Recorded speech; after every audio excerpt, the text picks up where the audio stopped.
ಕೃಷ್ಣನ ಕಥೆಯನ್ನು ಕೇಳೋ ಮನುಜ, ಜ್ಞಾನದ ಕಣ್ಣನು ಬೇಡೋ. ವಸುದೇವ ಸುತಂ ದೇವಂ ಕಂಸಚಾಣೂರಮರ್ದನಂ ದೇವಕೀ ಪರಮಾನಂದಂ ಕೃಷ್ಣಂ ವಂದೇ ಜಗತ್. ಎಲ್ಲರಿಗೂ ನಮಸ್ಕಾರ.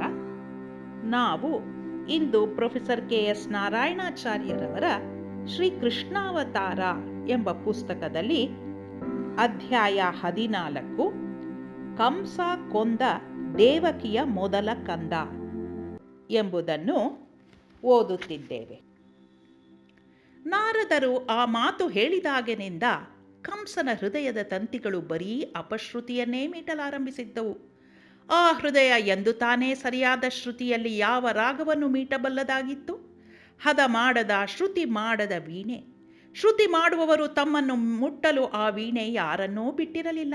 ಮಳೆ, ಗಾಳಿ, ಚಳಿಗಳಲ್ಲಿ ಅದರ ತಂತಿಗಳು ಪ್ರಕೃತಿಗೆ ಒಗ್ಗುವ ಯಾವ ಹಾಡನ್ನೂ ಹಾಡಲು ಕಲಿಯದೆ ತುಕ್ಕು ಜಂಗು ಹಿಡಿದು ಈಗ ಯಾರು ಮೀಟಿದರೂ ತಂತಿಗಳೇ ಹರಿದು ಬಿಡುವ ದುಸ್ಥಿತಿಗೆ ಮುಟ್ಟಿದ್ದವು. ಕಂಸನ ಅರಸಿಕತೆಗೆ ಇದೇ ಮುಖ. ಹೃದಯ ವೀಣೆಯಿದ್ದು ವೈಣಿಕ ಗಾಯಕನಾಗದ ದುರ್ದೈವಿ ಕಂಸ. ಅರಸಿಕನ ಗಾನ ಭಂಡಾರದಲ್ಲಿ ಎಷ್ಟು ವಾದ್ಯಗಳು, ವಾದ್ಯಗಾರರು, ಗಾಯಕರು, ನರ್ತಕ ನರ್ತಿಕೆಯರಿದ್ದು ಏನು ಪ್ರಯೋಜನ? ದೇವಕಿ ವಸುದೇವರಂಥದವರು ಅಂಥ ವಾದ್ಯಗಳಾಗಿ ಬಿಟ್ಟರು.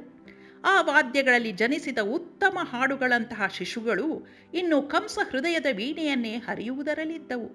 ಹಾಗೆ ಅಲ್ಲಿ ಬಲವಾಗಿ ಅಪಶ್ರುತಿ ಮೀಟಿ ಹೋಗಿದ್ದವರು ನಾರದರು. ನಾರದರ ಶ್ರುತಿ ಮೀಟು ಸರಿಯಾಗಿಯೇ ಇತ್ತು. ವೀಣೆ ಕಂಸನದಲ್ಲವೇ? ಆದ್ದರಿಂದ ಅಪಸ್ವರ ಕಂಸನ ಹೃದಯ ಮಾಳಿಗೆಯ ಕಂಬಗಳಲ್ಲೂ ಆ ಅಪಶ್ರುತಿಯನ್ನೇ ರಣರಣಿಸುತ್ತಿತ್ತು. ಕಣ್ಣುಜ್ಜಿ ಎದ್ದು ಕಂಸ ಉದ್ವಿಗ್ಧನಾದ. ಅವನ ಎದೆ ರಣನಗಾರಿಯಂತೆ ಬಡಿದುಕೊಳ್ಳುತ್ತಿತ್ತು. ಯಾವ ಕಡೆಯಿಂದ ಎಂಟು ಎಂದು ಗಟ್ಟಿಯಾಗಿ ಗರ್ಜಿಸಿದ. ಆಳುಗಳು, ಚೇಟಿಯರು ಬಂದು ಅರ್ಥ ತಿಳಿಯದೆ ಕಂಸಾಗ್ನಿಗೆ ಕಾಯುತ್ತಾ ನಡುಗುತ್ತಾ ನಿಂತರು. ಸುಣ್ಣಾತ ಎಂದು ಚೇಟಿಗೆ ಅಪ್ಪಣೆಯಿತ್ತ ಕಂಸ. ಎದ್ದೊಡನೆಯೇ ತಾಂಬೂಲದ ಅಭ್ಯಾಸವಿರದ ಅರಸ ಇಂದೇಕೆ ಕೇಳಿದನೆಂದು ತಿಳಿಯದೆ ಚೇಟಿ ಹಡಪದರವನ್ನು ಬರಮಾಡಿದಳು. ಒಬ್ಬ ಸ್ವರ್ಣ ತಟ್ಟೆಯಲ್ಲಿ ಎಲೆ, ಅಡಿಕೆ, ಸುಣ್ಣದ ಡಬ್ಬಿ, ಮುಖವಾಸ ದ್ರವ್ಯಗಳನ್ನೆಲ್ಲ ಇಟ್ಟು ಕೈ ಮುಗಿದು ನಿಂತ. ಕಂಸನ ಉದ್ವೇಗ ಈಗ ಪ್ರಕಟ ಕೋಪಕ್ಕೆ ತಿರುಗಿತ್ತು. ಸುಣ್ಣದ ಡಬ್ಬಿಯನ್ನು ಮಾತ್ರ ಇಟ್ಟುಕೊಂಡು ಎಲೆ ಅಡಿಕೆಗಳೊಡನೆ ಇಡೀ ತಟ್ಟೆಯನ್ನು ಹಡಪದವನ ಮೇಲೆ ಎಸದ ರಭಸಕ್ಕೆ ಅದರ ಹರಿತವಾದ ಅಲಗು ಅವನ ಮುಖವನ್ನೇ ಕೆತ್ತಿ ರಕ್ತ ಹರಿಯಲಾರಂಭಿಸಿತು. ರಕ್ತ ದರ್ಶನದಿಂದ ಕಂಸ ಇನ್ನಷ್ಟು ಕಿಡಿಯಾದ. ಕತ್ತೆಗಳ ಸುಣ್ಣಾತ ಎಂದರೆ ಇದನ್ನೆಲ್ಲ ಏಕೆ ತಂದಿರಿ? ತಲೆ ಹರಟೆಗಳು ಎಂದು ರೇಗಾಡಿದ. ಚೇಟಿಯತ್ತ ನೋಡಿ ತೋರು ಬೆರಳಿಂದ ಅವಳನ್ನು ಹತ್ತಿರ ಬಾ ಎಂಬಂತೆ ಸನ್ನೆ ಮಾಡಿದ. ಮೈ ಬೆವರುತ್ತಾ ಮುಖದಲ್ಲಿ ಮುತ್ತಿನ ಬಿಂದುಗಳಂತೆ ಅವು ಕಾಣಿಸಿಕೊಳ್ಳುತ್ತಾ ಚೇಟಿ ಕೈ ಮುಗಿಯುತ್ತಾ ಸಾವನ್ನು ಎದರು ನೋಡುವವಳಂತೆ ನಿಧಾನವಾಗಿ ಕಂಸನನ್ನು ಸಮೀಪಿಸಿದಳು. ಅವಳನ್ನು ಹತ್ತಿರದಲ್ಲಿ ಕಾಣುತ್ತಾ ಕಂಸನಿಗೆ ಉದ್ವೇಗ ಕ್ರಮೇಣ ಒಂದೆರಡು ಕ್ಷಣ ಮರೆಯುತ್ತಾ ಅವಳನ್ನು ಬರಸೆಳೆದು ಬಲವಾಗಿ ಆಲಂಗಿಸಿ ಅವಳ ಮುದ್ದು ಮುಖವನ್ನು ಚುಂಬಿಸಿ ತೃಪ್ತಿಯಾಗುವ ತನಕ ಅವಳನ್ನು ಹಿಂಡಿ ಆಮೇಲೆ ಬಲವಾಗಿ ತಳ್ಳಿದ. ಈ ಆಲಿಂಗನ, ಈ ತಳ್ಳಾಟ ಎರಡೂ ಅನಿರೀಕ್ಷಿತವಾಗಿ ಎರಗಿ ಬಂದ ಚೇಟಿ ಗಾಣದ ಹಿಂಡಿಯಂತೆ ಹಿಪ್ಪೆಯಾದಳು. ಮೈಕೈ ಪೆಟ್ಟಾದ ಭಾಗಗಳನ್ನು ನೋಡಿ ಒರೆಸಿಕೊಳ್ಳುತ್ತಾ ಕಷ್ಟಪಟ್ಟು ಮೇಲೇಳುತ್ತಿರುವಾಗ ಆ ನಡವಳಿಕೆಯಿಂದ ಇತರ ಚೇಟಿಯರು ತಮ್ಮ ಸರದಿಗಾಗಿ ಕಾಯುತ್ತಾ ಭಯಭ್ರಾಂತಿಗಳಿಂದ ಕಂಗಾಲಾಗಿ ಒಬ್ಬರ ಮುಖವನ್ನೊಬ್ಬರು ನೋಡುತ್ತಾ ನಡುಗುತ್ತಾ ನಿಂತಿದ್ದರು. ಹಡಪದವರು ಹೋಗಲು ಇರಲು ಭಯಪಟ್ಟು ಗಾಯಗೊಂಡವನ ಮುಖಕ್ಕೆ ಚಿಕಿತ್ಸೆ ಮಾಡುತ್ತಿದ್ದರು. ಕಂಸ ಕೆಳಗೆ ಬಿದ್ದ ಚೇಟಿಯನ್ನೇ ಮತ್ತೆ ಕೈ ಸನ್ನೆ ಮಾಡಿ ಕರೆದ. ಮುಖ ಮಾತ್ರ ಈಗ ಕ್ರೋಧದಿಂದ ಕೂಡಿತ್ತು. ಚೇಟಿ ಅಂಜುತ್ತಾ ಹತ್ತಿರ ಬರುವ ವೇಳೆಗೆ ಸಹನೆ ಸಾಲದೆ ಕಂಸ ಹೂಂ ಎಂದು 2-3 ಸಲ ಗರ್ಜಿಸಿದ. ಸಾವು ನಿಶ್ಚಿತವೆಂಬ ಭಾವದಿಂದ ಈಗ ಅವಳು ಕಂಸನ ಹತ್ತಿರ ನಿಂತಿದ್ದಾಳೆ. ಕಂಸ ಆ ಸುಣ್ಣದ ಡಬ್ಬಿಯನ್ನು ಅವಳ ಕೈಗಿತ್ತು. ಈ ಕರಿಯ ಕಂಬದ ಮೇಲೆ ಒಂದರ ಪಕ್ಕದಲ್ಲಿ ಒಂದರಂತೆ ನೇರವಾಗಿ ಮೇಲಿಂದ ಕೆಳಗೆ ಬರುವಂತೆ ಸಣ್ಣ ಗೆರೆಗಳನ್ನು ಬರೆ ಎಂದ. ಅರ್ಥವೂ ಇಂಗಿತವೂ ತಿಳಿಯದೆ ಅವಳು ನಾಟ್ಯಪೂರ್ಣವಾಗಿ ಕಂಬದ ಬಳಿ ನಿಧಾನವಾಗಿ ನಡೆಯುತ್ತಾ ಒಂದೆರಡು ಗೀಟುಗಳನ್ನು ಪಕ್ಕದಲ್ಲಿ ಬರುವಂತೆ ಬರೆದು ಕಂಸನ ಮುಖವನ್ನು ಮತ್ತೆ ನೋಡಿದಳು. ಸಾಕೋ ಬೇಕೋ ಎಂಬಂತೆ. ಕಂಸ ಮತ್ತೆ ಹುಂಕಾರ ಮಾಡಿದ. ಮತ್ತೆ 4 ಬರೆದಳು. ಮತ್ತೆ ಕಂಸನ ಮುಖ ನೋಡಿದಳು. ಕಂಬದ ಒಂದು ಬದಿಯಿಂದ ಆರಂಭಿಸಿದ ಗೆರೆಗಳು ಅದರ ಸುತ್ತಳತೆಯ ಮುಕ್ಕಾಲನ್ನು ತುಂಬಿ 8 ಆಗಿ ಇನ್ನೆರಡಕ್ಕೆ ಮಾತ್ರ ಅಲ್ಲಿ ಜಾಗ ಇತ್ತು. ಇನ್ನೆಷ್ಟು ಹೀಗೆ ಬರೆಯಬೇಕು ಒಡೆಯ ಎಂದು ಧೈರ್ಯ ಮಾಡಿಯೇ ಚೇಟಿ ಕೇಳಿಬಿಟ್ಟಳು. ಕಂಸನ ಕೋಪ ಕಾರ್ಮುಗಿಲೆತ್ತರಕ್ಕೆ ಸಿಡಿದೆದ್ದು ಮುಖ ಬಿರಿಯುವಷ್ಟು ಕೆಂಪಾಗಿ ಕಿರಿಚುತ್ತಾ ಹೇಳಿದ, ಇನ್ನೆಷ್ಟೊಂದು ಯಾವ ಸುಡುಗಾಡ ಸಿದ್ಧನಿಗೆ ಗೊತ್ತು? ದೇವಕಿಗೆ ಒಟ್ಟು ಎಷ್ಟು ಮಕ್ಕಳಾಗುವರೆಂದು ಅಶರೀರವಾಣಿ ಹೇಳಲೇ ಇಲ್ಲವಲ್ಲ, ನನಗೆ ತಿಳಿಯುವುದು ಹೇಗೆ? ಈಗ ಈ ಗೆರೆಗಳಿಗೂ ಅಶರೀರವಾಣಿಯ ಮಾತಿಗೂ ಏನೋ ಸಂಬಂಧವಿರಬೇಕೆಂದೆನಿಸಿ ಚೇಟಿಯರು ಹಡಪದದವರು ಗುಸುಗುಸು ಮಾತನಾಡಾರಂಭಿಸಿದರು. ಹೊಸ ಜೋಯಿಸನನ್ನು ಕರೆಸುವಂತೆ ಕಂಸ ಅಪ್ಪಣೆ ಮಾಡಿದ್ದ. ಆ ವೇಳೆಗೆ ಆಳುಗಳಿಂದ ಈ ಸಮಾಚಾರವಿರಿತ ಅಕ್ರೂರ ಅಲ್ಲಿಗೆ ಬಂದ. ಏನಿದು ಎಂಬಂತೆ ಕಂಸನ ಮುಖವನ್ನೇ ನೋಡಿದ. ಕಂಸನ ಕೋಪ ಕೊಂಚ ಇಳಿಯಿತು. ಅಕ್ರೂರನೊಡನೆ ತನ್ನ ಸಂಕಟವನ್ನು ಈಗ ದೈನ್ಯವಾಗಿ ಹೇಳಿಕೊಂಡ. ಅಶರೀರವಾಣಿ ಹೇಳಿದ್ದು ನಿನಗೆ ಗೊತ್ತಲ್ಲ ಮಹಾಮಂತ್ರಿ, ದೇವಕಿಯ 8ನೇ ಮಗು ನನಗೆ ಮೃತ್ಯು ಎಂದು. ಆ 8 ಯಾವ ಕಡೆಯಿಂದ ಎಣಿಸಿ ಹೇಳಬೇಕು? ಒಟ್ಟು ದೇವಕಿಗೆ ಎಷ್ಟು ಮಕ್ಕಳಾಗುವರು? ಆ ಕಡೆ ಕೊನೆಯಿಂದ ಎಣಿಸಿದರೆ 8 ಎಲ್ಲಿ ಬರುವುದು? ಅಕ್ರೂರನಿಗೆ ದಿಗ್ಭ್ರಾಂತಿಯಾಯಿತು. ಈ ಹೊಸ ಗಣಿತ ಸಮಸ್ಯೆಯನ್ನು ಈತನ ತಲೆಯಲ್ಲಿ ಹಾಕಿದವರಾರು ಎಂದು ಚಿಂತಿಸುತ್ತಾ ತಲೆ ಎತ್ತಿದಾಗ ಕರಿಯ ಕಂಬದ ಮೇಲೆ ದೆವ್ವದಂತೆ ಎದ್ದು ನಿಂತ ಬಿಳಿ ಗೆರೆಗಳು ಕಂಡವು. ಕಂಸ ಎದ್ದವನೇ ಅಕ್ರೂರನನ್ನು ಅತ್ತ ಕರೆದೊಯ್ದು ವೃತ್ತ ತುಂಬುವಂತೆ ಇನ್ನೊಂದೆರಡು ಗೆರೆಗಳನ್ನು ತಾನೇ ಹಾಕಿ, ನೋಡು ಎಲ್ಲಿಂದ ಎಣಿಸುವುದು ಎನ್ನುತ್ತಾ ತಾತ್ಕಾಲಿಕವಾಗಿ 1ರಿಂದ ಎಣಿಸುತ್ತಾ ಬಂದಾಗ ಅದು 8 ಒಂದು ಕಡೆ ತೋರಿತು. ಇನ್ನೊಂದು ಕಡೆಯಿಂದ ಎಣಿಸಿಕೊಂಡು ಇನ್ನೊಂದು ಕಡೆ ತೋರಿತು. ಒಂದು ಬಿಟ್ಟು ಇನ್ನೊಂದರಿಂದ ಶುರು ಮಾಡಿದಾಗ ಬೇರೊಂದು 8 ಆಯಿತು. ಯಾವುದರಿಂದ 8, ಎಷ್ಟರಿಂದ 8, ಒಟ್ಟು ಎಷ್ಟು? ಈ ಪ್ರಶ್ನೆಗೆ ಉತ್ತರ ಬಗೆಹರಿಯದೆ ಮತ್ತೆ ಕಂಸನ ಕೋಪ ನೆತ್ತಿಗೇರಿದಾಗ ಆ ಬಡ ಹೊಸ ಜೋಯಿಸ ನಡುಗುತ್ತಾ ಬಂದು ನಿಂತ.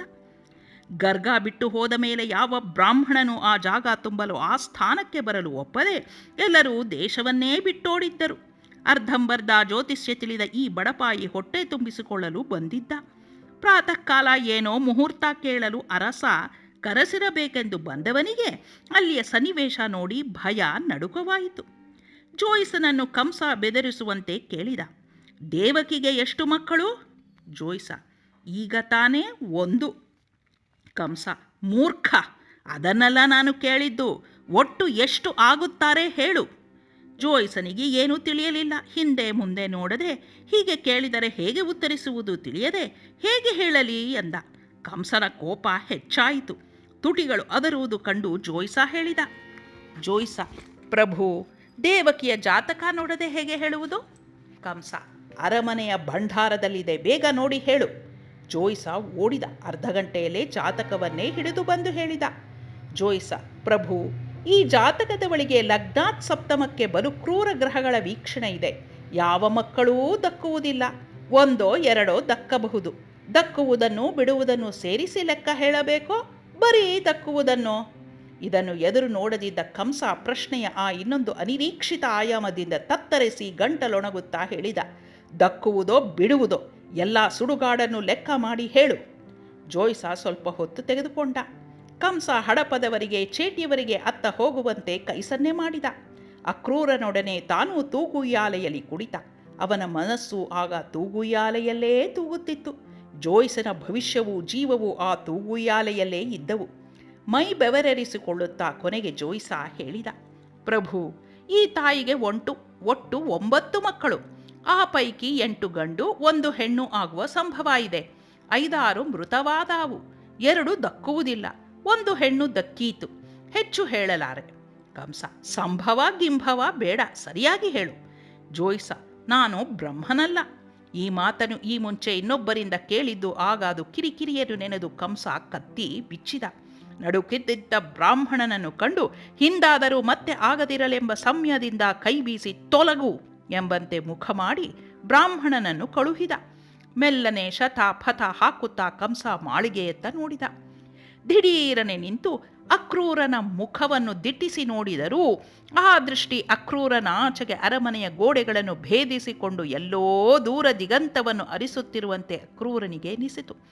ಅರ್ಥವಾಗದೆ ಅಕ್ರೂರ ಇನ್ನೇನು ಅನರ್ಥವೋ ಎಂದು ದುಗುಡಪಡುತ್ತಾ ಕಂಸನನ್ನೇ ನೋಡಿದ. ಮೆಲ್ಲನೆ ಕಂಸ ಹೇಳಿದ, ಎಲ್ಲ 8. ಎತ್ತನಿಂದ ಎಣಿಸಿದರೇನು? ಯಾವುದೂ 8 ಆಗಲು ಸಾಧ್ಯ? ಅಕ್ರೂರ, ಹಾಗಂತರೇನು ಪ್ರಭು? ಕಂಸ, ಜೋಯಿಸ ಹೇಳಿದ, ತಾನು ಬ್ರಹ್ಮನಲ್ಲ ಎಂದು. ಈಗ ನಾನು ತೋರಿಸುತ್ತೇನೆ, ನಾನೇ ರುದ್ರ ಎಂದು. ಅಕ್ರೂರ: ಅಯ್ಯೋ, ದೇವಕಿಯನ್ನು ಕೊಲ್ಲಬಾರದು, ಸ್ತ್ರೀ ಹತ್ಯೆ ಕೂಡದು, ನಿರಪರಾಧಿನಿ, 8ನೆಯ ಮಗುವನ್ನು ಅರ್ಪಿಸುವುದಾಗಿ ಸ್ವಯಂ ವಸುದೇವನೇ ಹೇಳಲಿಲ್ಲವೇ? ಕಂಸ: ದೇವಕಿ ಸಾಯುವುದಿಲ್ಲ. ವಸುದೇವ ಹೇಳಿದ್ದು ಯಾವ 8ನೆಯ ಮಗು? ಅತ್ತನಿಂದ ಎಣಿಸಿದರೆ 8 ಯಾವುದು? ಈ ಲೆಕ್ಕದ ಗೋಜಲು ನನಗೇಕೆ? ಎಲ್ಲವನ್ನು ಮುಗಿಸಿ ನಿಶ್ಚಿಂತೆಯಾಗಿರುವುದು ಕಂಸನ ಮಾರ್ಗ, ಲೆಕ್ಕಕ್ಕೆ ಕಾಯುತ್ತಾ ಕೂಡುವುದಲ್ಲ. ಹೀಗೆಂದವನೇ ಕಂಸ ಕತ್ತಿ ಹಿಡಿದು ಒಬ್ಬನೇ ವಸುದೇವನ ಅರಮನೆಯತ್ತ ನಡೆದ. ಶ್ರಾವಣದ ಆ ಪ್ರಾತಃ ಕಾಲ ಸೂರ್ಯ ಉದಿಸಿ ಬಂದು ತಾಸು ಆಗಿದ್ದರೂ, ಮೋಡದ ಮರೆಯಲ್ಲಿದ್ದ ಸಣ್ಣ ಹನಿ ಮಳೆ ಇದ್ದರೂ ಕಂಸ ಲಕ್ಷ್ಯ ಮಾಡಲಿಲ್ಲ. ಪರಿವಾರದವರು ಓಡೋಡಿ ಅವನನ್ನು ಹಿಂಬಾಲಿಸಿದರು. ದೇವಕಿಯ ಮುಂದೆ ಕಂಸ ಪಿಡಿಮುಡಿಯನೆ ಕೈಯಲ್ಲಿ ಬಿಚ್ಚುಗತ್ತಿ ಹಿಡಿದು ಪ್ರತ್ಯಕ್ಷನಾಗಿದ್ದಾನೆ. ವಸುದೇವ ಗೃಹದ ದ್ವಾರರಕ್ಷರನ್ನು ಹಿರಿಯರನ್ನು ನೂಕಿಕೊಂಡು ಈ ಧೂರ್ತ ನೇರವಾಗಿ ಸೂತಿಕಾಗೃಹಕ್ಕೆ ಬಂದಿದ್ದಾನೆ. ವಸುದೇವ ಈ ಅನಿರೀಕ್ಷಿತಾಗಮವನ್ನು ಕಂಡುಬಿಟ್ಟು ಕಂಗಳಿಂದ ಮೇಲೆದ್ದ. ಕಂಸ: ಏನಾಯಿತು? ಈ ರೌದ್ರಾವತಾರ ಏಕೆ? ಕತ್ತಿಯನ್ನು ಬಿಸಿಡು, ದೇವಕಿಯನ್ನು ಮುಟ್ಟಬೇಡ ಎನ್ನುತ್ತಾ ತನ್ನ ಕತ್ತಿಯ ಮೇಲೆ ಕೈಯಾಡಿಸುತ್ತಾನೆ. ಕಂಸದೂತರು ಬಂದು ವಸುದೇವನನ್ನು ಬಂಧಿಸಿ ಅವನ ತೋಳ್ಖಡ್ಗವನ್ನು ಕಿತ್ತುಕೊಳ್ಳುತ್ತಾರೆ. ವಸುದೇವನ ಕಡೆಯ ಯಾವನೊಬ್ಬ ಭಟನೂ ಈಗ ಅಲ್ಲಿಲ್ಲ. ಅರಮನೆಯ ಆಳುಗಳನ್ನು ಬಿಟ್ಟರೆ ಅವರಾರೂ ಶಸ್ತ್ರಧಾರಿಗಳಾಗಿರಲಿಲ್ಲ. ದೇವಕಿಗೆ ಕಂಸ ಯಮನಂತೆ ಕಾಣುತ್ತಾನೆ. ಮಗುವನ್ನು ಎದೆಗವಿಚಿಕೊಂಡು ಕಿಟಾರನೆ ಕಿರುಚುತ್ತಾಳೆ. ಕಂಸ ಮೆಲ್ಲನೆ ಮುಂದಡಿ ಇಡುತ್ತಾ ಬರುತ್ತಾನೆ. ವಸುದೇವ: ನೀನು ಧೂರ್ತ. ಅಂದು ಏನೋ ವೇದಾಂತ ಹೇಳಿ ದೇವಕಿ ಸಾಯುವುದನ್ನು ಬಿಡಿಸಿಕೊಂಡೆ. ನಿನ್ನೆಯೂ ನಯವಂಚನೆಯಿಂದ ಪಾರಾದೆ. ವಸುದೇವ: ನಯವಂಚನೆ ಏನು ಬಂತು ಕಂಸ? ನಾನೇ ಆ ಶಿಶುವನ್ನು ನಿನಗೆ ಕೊಡಲು ಬರಲಿಲ್ಲವೇ? ಅದು ವಂಚನೆಯೇ? ಕಂಸ: ಹಾಗಾದರೆ ಈಗಲೂ ನೀನೇ ಅದನ್ನು ಇತ್ತ ಕೊಡು. ವಸುದೇವ: ನಯವಂಚನೆ ನಿನ್ನದು. ನಿನ್ನೆ ನಾನೇ ಬಂದಾಗ ಜೀವದಾನ ಮಾಡಿ ಈಗ ಮೃತ್ಯುವಾಗಿ ಈ ಅನಿರೀಕ್ಷಿತ ರೀತಿಯನ್ನು ಬಂದಿರುವುದು ವಂಚನೆಯಲ್ಲವೇ? ಮೃತ್ಯು ಎಲ್ಲರಿಗೂ ಉಂಟು. ದೇವಕಿಯ ಮನಕ್ಕೆ ಆಘಾತವಾಗುವಂತೆ ಹೀಗೆ ಬರಬಹುದೇ? ರೀತಿ ನೀತಿ ಬೇಡವೇ? ಕಂಸ: ನೀನೇ ಹೇಳಿದೆಯಲ್ಲ ನಾನು ಮೃತ್ಯು ಎಂದು. ಅದಕ್ಕೆ ರೀತಿ ನೀತಿ ಇದೆಯೇ? ನಿನ್ನೊಡನೆ ವಾದ ಮಾಡಿ ನಿನಗೆ ಕಾರಣವನ್ನು ನಾನು ಒಪ್ಪಿಸಬೇಕಿಲ್ಲ. ನನ್ನ ಪ್ರಾಣ ನನಗೆ ಮುಖ್ಯ. ಅದರ ರಕ್ಷಣೆಗೆ ಏನನ್ನೂ ಮಾಡಿ ಏನು? ವಸುದೇವ: ಹಾಗೆ ಆಗಲಿ. ಇದೇನು 8ನೆಯ ಮಗುವಲ್ಲವಲ್ಲ? ನೀನು ಹೇಗೆ ಲೆಕ್ಕ ಮಾಡಿದರೂ ಇದೇ ಮೊದಲ ಮಗುವಲ್ಲವೇ? ನೀನು ನೆನ್ನೆ ಹಾಗೆಯೇ ಹೇಳಲಿಲ್ಲವೇ? ಈ ನಿರಪರಾಧಿ ಮಗುವನ್ನು ಏಕೆ ಕೊಲ್ಲುವೆ? ಮೃತ್ಯುವಿಗೆ ರೀತಿ ನೀತಿ ಇದೆ. ನಿನಗಿಲ್ಲದಿರಬಹುದು, ನಿನ್ನನ್ನು ಅದು ಬಿಡುವುದಿಲ್ಲ. ಕಂಸ: ಏಯ್ ಅಧಿಕ ಪ್ರಸಂಗಿ, ಮೃತ್ಯುವನ್ನು ಹೇಗೆ ಗೆಲ್ಲಬೇಕೆಂದು ನನಗೆ ಗೊತ್ತು. ನಿನ್ನ ಲೆಕ್ಕ ತಪ್ಪಿದರೂ ನನ್ನದು ತಪ್ಪುವುದಿಲ್ಲ. ನೋಡುತ್ತಿರು, ಈ ದೇವಕಿಗೆ ಎಷ್ಟು ಮಕ್ಕಳಾಗುತ್ತಾರೋ ಯಾರು ಬಲ್ಲರು? ಆ ಕಡೆಯಿಂದ ಎಣಿಸಿದರೆ ಯಾವುದು 8ನೆಯದೋ ಯಾರಿಗೆ ಗೊತ್ತು? ಈ ಸಂಭವವನ್ನು ನೀನೇ ನನಗೆ ಏಕೆ ನಿನ್ನೆ ಹೇಳಲಿಲ್ಲ? ಅದೇ ನಿನ್ನ ನಯವಂಚಕತನ. ವಸುದೇವ ಅವಕ್ಕಾಗುತ್ತಾನೆ. ಕಂಸನಿಗೆ ಈ ದುರ್ಬೋಧೆ ಮಾಡಿದವರಾರು? ಅತ್ತನಿಂದ ಎಣಿಸೆಂದು ಹೇಳಿ ಚುಚ್ಚಿಕೊಟ್ಟವರಾರು? ತಿಳಿಯದೆ ಕೇಳುತ್ತಾನೆ. ವಸುದೇವ: ಕಂಸ, ಈ ಅಸಂಭಾವಿತವನ್ನು ನಿನ್ನ ತಲೆಗೆ ಚುಚ್ಚಿದವರಾರು? ಕಂಸ ಮಾತಾಡದೆ ದೇವಕಿ ಎದೆಗವಚಿಕೊಂಡಿದ್ದ ಮಗುವನ್ನು ಬಲಾತ್ಕಾರವಾಗಿ ಎಡಗೈಯಿಂದ ಒಂದೇ ಹಿಡಿತಕ್ಕೆ ಹಿಡಿದು ಕಿತ್ತುಕೊಳ್ಳುತ್ತಾನೆ. ಅರ್ಧ ಎದೆ ಬಿಚ್ಚಿ ದೇವಕಿ ಗೋಗರಿಯುತ್ತಾಳೆ. ಅಣ್ಣ, ಈ ಹಸುಗೂಸನ್ನು ಬಿಡು, ಇದು ನಿನಗೆ ಅದು ಏನೂ ತೊಂದರೆ ಮಾಡದು ಅಳುತ್ತಾಳೆ. ಕಂಸ: ಏಯ್, ನನಗೆ ಸುಳ್ಳು ಸಾಂತ್ವನ ಬೇಡ. ಹಸುಗೂಸು ಹಾಗೆ ಇರುವುದಿಲ್ಲ. ಬೆಳೆದಾಗ ನನಗೆ ಅದು ಮೃತ್ಯುವಾಗದೆ ಬಿಡದು.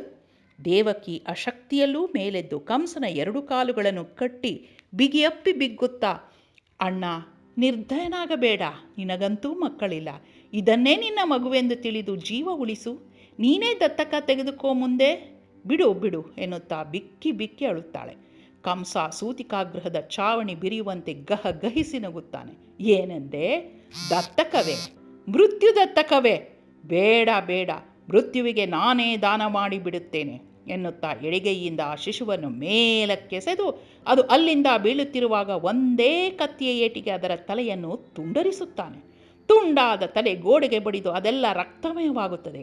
ಶಿಶುವಿನ ಮುಂಡ ದೇವಕಿಯ ತಲೆಯ ಮೇಲೆ ಬಿದ್ದು ಅವಳ ಮುಖವೆಲ್ಲ ರಕ್ತದಲ್ಲಿ ತೊಯ್ದು ಅದು ಅವಳ ಮಡಿಲಲ್ಲೇ ಬೀಳುತ್ತದೆ. ದೇವಕಿ ಮೂರ್ಛಿತಳಾಗುತ್ತಾಳೆ. ಈ ನೀಚರನ್ನು ಅರಮನೆಯ ಬಂದೀಖಾನೆಯಲ್ಲಿ ಕಾಲ್ಗಳಲ್ಲಿ ಸರಪಳಿ ಕಬ್ಬಿಣದ ಕುಂಡುಗಳನ್ನು ಬಿಗಿದು ಸೆರೆಯಲ್ಲಿಡಿ. ಯಾವುದು 8ನೆಯದೋ ಅಲ್ಲೇ ತಿಳಿಯಲಿ ಎನ್ನುತ್ತಾ ದೂತರಿಗೆ ಅಪ್ಪಣೆ ಮಾಡಿ ಕಂಸ ಅರಮನೆಗೆ ನಡೆಯುತ್ತಾನೆ. ಇಲ್ಲಿಗೆ ಅಧ್ಯಾಯ 14 ಸಂಪೂರ್ಣವಾಯಿತು. ಶ್ರೀಕೃಷ್ಣಾರ್ಪಣಮಸ್ತು.